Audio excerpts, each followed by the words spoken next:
Welcome everybody, my name is Ola El Husseini. This is the first tutorial of macros and VBE tutorials.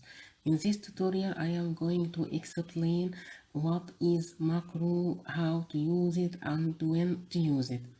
We use macro when we repeat the same tasks daily or weekly or monthly. So to save our time and effort, we use macro. For instance, this sheet contains the sales transaction for my product. So, and I want when I press this button, I can display the subtotal for each brand. As we see now, the subtotal for each brand is displayed and the grand total for all the brands is displayed.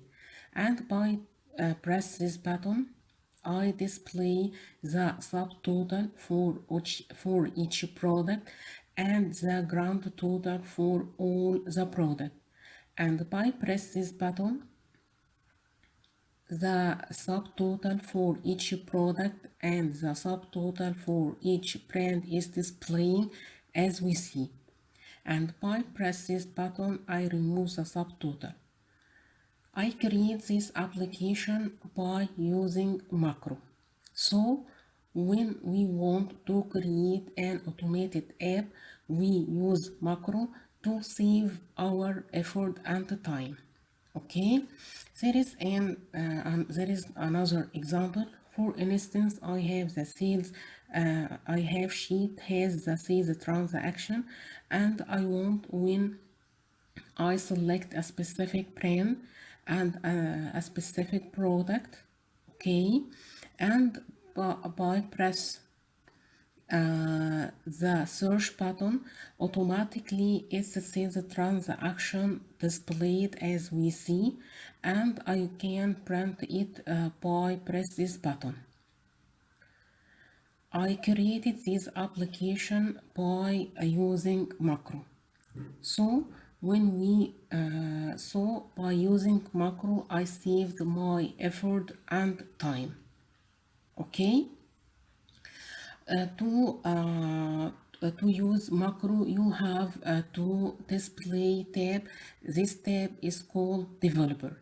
By default, this developer is not not displayed. So to display this tab, you have to customize the option of Excel. So you can right click the ribbon bar and select the customize ribbon, or you can select the file tab and options and then customize ribbon. Okay, and be sure the developer option is marked. Okay, and press OK. Okay, now the developer tab will be displayed as we see. Okay, there is a group. This group is called code. All the macro commands is displayed in this group. Okay, that's it. And if you like the content, please like the video and subscribe to the channel. Thanks for watching, and see you in another tutorial.